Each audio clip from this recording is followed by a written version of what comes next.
Welcome students to easy business. Students, हमने अपनी last class में जो टॉपिक डिस्कस किया था वो था फॉर्म्स ऑफ पब्लिक सेक्टर, जिसमें हमने उसकी फर्स्ट फॉर्म पढ़ी थी जो कि थी डिपार्टमेंटल अंडरटेकिंग। ओके, आज हम उसकी सेकेंड फॉर्म पढ़ने जा रहे हैं जो कि है पब्लिक कॉर्पोरेशन। ओके, एक ऐसी कॉर्पोरेशन या फिर इसे कह सकते हैं लीगल कॉर्पोरेशन। होती क्या है जी, एक ऐसी कॉर्पोरेशन या एक ऐसा एंटरप्राइज जो कि पार्लियामेंट या फिर स्टेट असेंबली के स्पेशल एक्ट से ओपन होता है। एक ऐसा बिजनेस जो कि पार्लियामेंट मतलब आपका सांसद जो है उस सांसद भवन या फिर जो आपकी स्टेट असेंबली है, जो विधान लेजिस्लेचर है, विधानसभा, उसकी स्पेशल नीड के अकॉर्डिंग उनके एक स्पेशल एक्ट पास करने पे क्या होता है, क्रिएट होता है। तो इसको ध्यान रखिए, इसको ओपन करने के लिए क्या चाहिए होता है, स्पेशल एक्ट पास करना पड़ता है। किसको? पार्लियामेंट या फिर स्टेट असेंबली को। तो जब भी उनको नीड होती है कि हमें एक ऐसा कॉर्पोरेशन चाहिए तो वो क्या करते हैं, एक स्पेशल एक्ट पास करके उस कॉर्पोरेशन को एग्जिस्टेंस में ले आते हैं। कौन कौन सी है पब्लिक कॉर्पोरेशन जी? आपके पास आरबीआई है।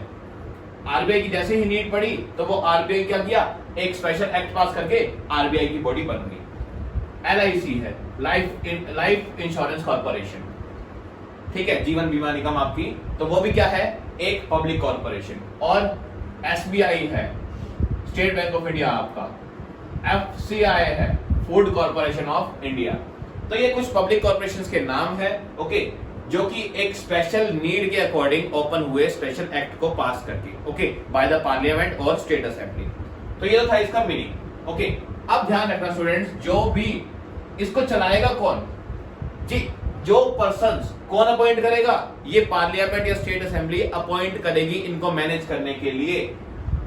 वो ही पर्सन्स को क्या करेंगे, मैनेज करेंगे। ओके, तो इनकी मैनेजमेंट के लिए पर्सन्स भी कौन प्रोवाइड करेगी, पार्लियामेंट या फिर स्टेट असेंबली। ओके, और स्टेट असेंबली और पार्लियामेंट ही डिसाइड करेगी कि इनके पास क्या क्या पावर्स होगी, ओके, इनको रन करने के क्या क्या मेथड होंगे और इनको कौन कौन सी छूट मिलेगी, कौन कौन से प्रिविलेजेस मिलेंगे। ओके, तो ये तो था हमारा पब्लिक कॉर्पोरेशन। ओके, है क्या, दोबारा से एक मीनिंग करते हैं। देखिए, एक स्पेशल एंटरप्राइज जो कि ओपन होता है by a special act of parliament, okay, या फिर स्टेट असेंबली, उनकी स्पेशल नीड के अकॉर्डिंग वही पर्सन्स प्रोवाइड करते हैं इसको मैनेज करने के लिए। ओके, और वही गवर्नमेंट इसकी फाइनेंसिंग करती है और स्टेट असेंबली और पार्लियामेंट ही डिसाइड करते हैं कि इनकी क्या क्या पावर्स होगी, ये कैसे इस अपने एंटरप्राइज को रन करेंगे। ओके, तो सारा कुछ डिसाइड किससे करता है, ये पब्लिक कॉर्पोरेशन, स्टेट असेंबली और पार्लियामेंट के स्पेशल एक्ट से। ओके, अब स्टूडेंट इसमें क्या क्या फीचर्स है, मैंने यहाँ पर इन्हीं में फीचर्स भी सारे लिख लिए हैं। ओके, इन्हीं पॉइंट्स में हमारे फीचर्स कवर हो जाएंगे।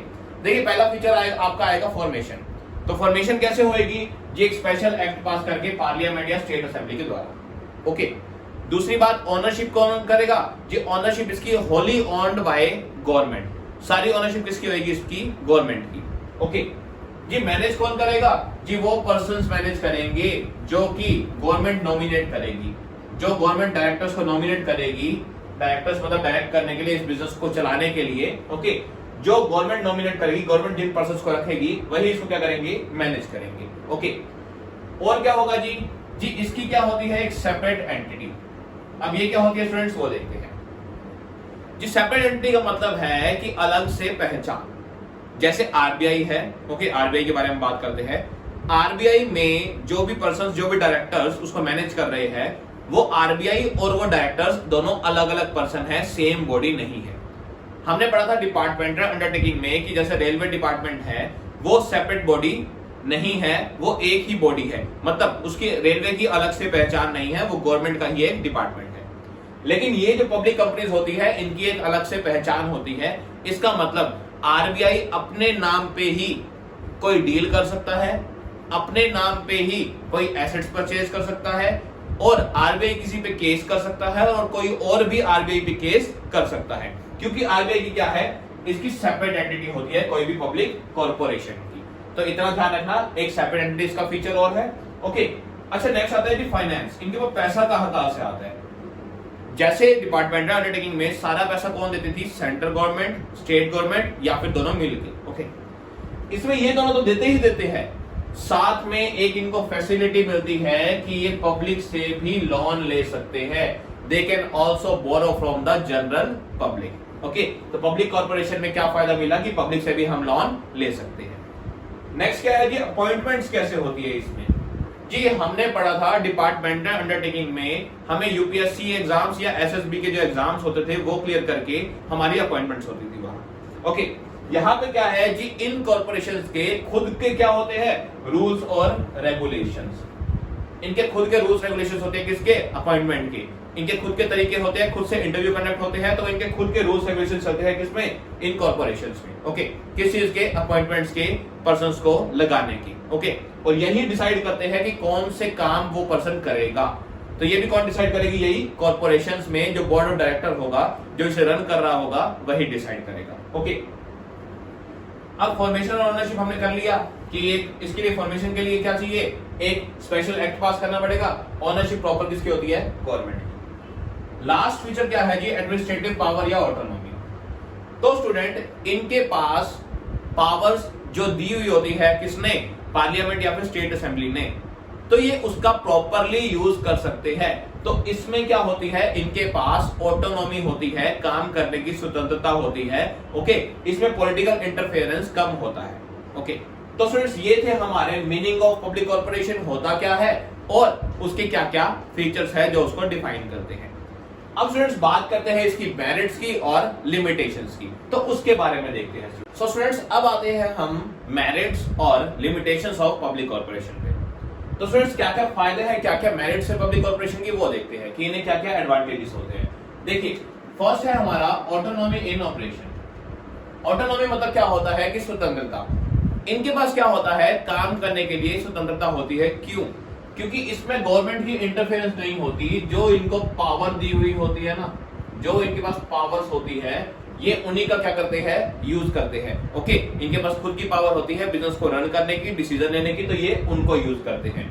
लेकिन स्टूडेंट अभी आप लिमिटेशन में एक चीज पढ़ेंगे इससे रिलेटेड कि इनके पास प्रॉपर ऑटोनॉमी नहीं होती, ये खाली कहने के लिए होती है। ये चीज ध्यान रखना, क्योंकि ये गवर्नमेंट का एक कॉर्पोरेशन है, गवर्नमेंट की एक कंपनी है, तो इसमें गवर्नमेंट का इंटरफेरेंस रहता ही रहता है। मैरिट्स में तो हमने कह दिया कि इनके पास क्या होती है, खुद की पावर्स होती है, तो इनके पास ऑटोनॉमी होती है। लेकिन ये इसकी लिमिटेशन भी है। और स्टूडेंट्स जब आप जितनी भी पब्लिक कॉर्पोरेशन है उनको आपस में रिलेट करने लग जाएंगे, उनको आपस में डिफर करने लग जाएंगे कि कैसे वो एक दूसरे से डिफरेंट है, कि उसमें क्या था और इसमें क्या है, तब आपको ये जितने भी पब्लिक सेक्टर है बहुत ही इजीली समझ आ जाएंगे, कोई भी इसमें प्रॉब्लम नहीं आएगी। ओके, तो जैसे उनके पास डिपार्टमेंटल में तो बिल्कुल ऑटोनॉमी होती ही नहीं थी, हमने पढ़ा था। ओके, यहाँ पर हमने कहा है कि इनके पास ऑटोनॉमी होती है। ओके, अच्छा, उसमें डिसीजन डिले होते थे डिपार्टमेंट में, लेकिन यहाँ पर डिसीजन कैसे होते हैं, क्विक होते हैं, क्योंकि ये खुद से क्या कर सकते हैं, डिसीजन ले सकते हैं। जो भी हमने बोर्ड ऑफ डायरेक्टर्स इसमें चुन रखे हैं, जो कि इसको रन कर रहे हैं इस कॉर्पोरेशन को, वो खुद से क्या कर सकते हैं, डिसीजन ले सकते हैं। तो हमारी प्रॉफिट की अपॉर्चुनिटीज कई बार मिस नहीं होती। ओके, अच्छा, नेक्स्ट क्या है जी, एफिशिएंट मैनेजमेंट। जी ये तो दोनों में ही है, डिपार्टमेंटल में भी, क्योंकि वहां भी गवर्नमेंट में ऐसे प्रोफेशनल मैनेजर्स होते थे जो कि अच्छे से उसको रन करते थे। यहाँ भी क्या होगा, जो मैनेजमेंट जो होगी बहुत ही ज्यादा एफिशिएंट होगी, बहुत ही ज्यादा अच्छी होगी। क्यों जी, एक तो प्रोफेशनल मैनेजर्स होंगे यहाँ पर, जो कि गवर्नमेंट उन्हें प्रोवाइड करेगी, बोर्ड ऑफ डायरेक्टर्स को। ओके, अच्छे अच्छे जो मैनेजर्स है उनको प्रोवाइड करेगी। और ये क्या कर सकते हैं जी, इनके पास पैसों की कोई कमी नहीं होती, तो एक ये हैंडसम सैलरी दे सकते हैं। हैंडसम सैलरी का मतलब है एक अच्छे अमाउंट की सैलरी पे कर सकते हैं। तो इनके पास जो पर्सन्स होते हैं वो भी काफी एक्सपीरियंस होते हैं, काफी प्रोफेशनल होते हैं वर्क को लेके। तो इनकी मैनेजमेंट कैसी होती है, बहुत ही एफिशिएंट होती है। ओके, अच्छा, इनका मेन मोटिव क्या होता है जी, सर्विस मोटिव। जैसे ये पहली बात तो गवर्नमेंट का ही डिपार्टमेंट है, गवर्नमेंट की ही कंपनी है, तो मेन मोटिव क्या होगा, सर्विस मोटिव ही होगा। बस इनका या तो लिमिटेड प्रॉफिट मोटिव होता है या फिर ना के बराबर। तो प्रॉफिट तो ये कमाते ही नहीं, मेन मोटिव क्या है इनका, सर्विस मोटिव ही है। ओके, लास्ट पॉइंट है जी, प्रोटेक्शन ऑफ पब्लिक इंटरेस्ट। जी प्रोटेक्शन ऑफ पब्लिक इंटरेस्ट का मतलब क्या है, देखिए इसमें पब्लिक ने पैसा इन्वेस्ट कर रखा है, क्योंकि हमने पढ़ा था कि ये पब्लिक से भी लोन ले सकते हैं। अब पब्लिक के पैसे का कोई गलत यूज ना करे, ओके, पब्लिक के पैसे का कोई गलत यूज ना हो, तो वो कैसे प्रोटेक्शन होती है जी, जितने भी पब्लिक कॉर्पोरेशन होते हैं ये आंसरेबल किसको होते हैं, ये आंसरेबल होते हैं पार्लियामेंट को और स्टेट असेंबली को अपने काम के लिए। ओके, जो भी इन्होंने काम किया है इनको वो बताना पड़ता है कि हमने ये काम किए हैं किसको, पार्लियामेंट और स्टेट असेंबली को, तो ये कोई भी पब्लिक से फ्रॉड नहीं कर सकते। ओके, तो पब्लिक का इंटरेस्ट क्या रहता है, सिक्योर्ड रहता है, पब्लिक का पैसा सिक्योर्ड रहता है, पब्लिक का इंटरेस्ट सिक्योर रहता है इनके पास। तो ये तो थी हमारी merits of public corporation. I think आपको अच्छे से समझ आ गई होगी। अब आते हैं लिमिटेशन, क्या क्या नुकसान है इस पब्लिक कॉर्पोरेशन की। पहला तो स्टूडेंट्स वही हमने पढ़ा, इनकम्प्लीट ऑपरेशनल ऑटोनॉमी। जी मैंने बताया कि इनके पास ऑटोनॉमी होती तो है, लेकिन गवर्नमेंट ये खाली कहने के लिए है, वो खाली थ्योरी के लिए है। एक्चुअल में क्या होता है कि गवर्नमेंट इसमें टाइम टू टाइम इंटरफेयर करती रहती है। ओके, तो इनके पास इनकम्प्लीट ऑपरेशनल ऑटोनॉमी होती है। दूसरा क्या है जी, अगेन जी गवर्नमेंट कंपनी है तो ना तो इनका कोई कॉम्पिटिटर है, ना इनको कंपटीशन वाली फीलिंग आती है, और ना ही ये ज्यादा प्रॉफिट अर्न करने की सोचते हैं। तो कई बार ये डिपार्टमेंट कैसे जाते हैं, लॉस में चले जाते हैं। ओके, लास्ट क्या है जी, इग्नोरिंग सर्विस मोटिव। देखिए हमने बात की कि इसका सर्विस मोटिव होता है, लेकिन जो बोर्ड ऑफ डायरेक्टर इसको रन कर रहे हैं उनके पास पावर है डिसीजन मेकिंग की। तो कई बार वो अपने बेनिफिट के लिए क्या ऐसे डिसीजन ले लेते हैं जो पब्लिक कॉर्पोरेशन के लिए बेनिफिट ना हो, लेकिन खुद के लिए क्या हो, बेनिफिशियल हो। ओके, तो कई बार ये क्या करते हैं, सर्विस मोटिव को क्या कर देते हैं, इग्नोर कर देते हैं because of their powers. Okay, तो सर ये था हमारा टॉपिक किसका, पब्लिक कॉर्पोरेशन का। आई थिंक आपको ये पूरा का पूरा टॉपिक क्लियर हो गया होगा कि पब्लिक कॉर्पोरेशन होती क्या है, क्या उसके फीचर्स है, क्या मेरिट्स है और क्या लिमिटेशंस है। तो स्टूडेंट्स हमारी नेक्स्ट क्लास में हम करेंगे इसका जो थर्ड फॉर्म है हमारी पब्लिक सेक्टर की, जो कि है गवर्नमेंट कंपनी, उसके बारे में पढ़ेंगे, वो क्या होती है, उसके क्या फीचर्स है, मेरिट्स है और लिमिटेशंस है।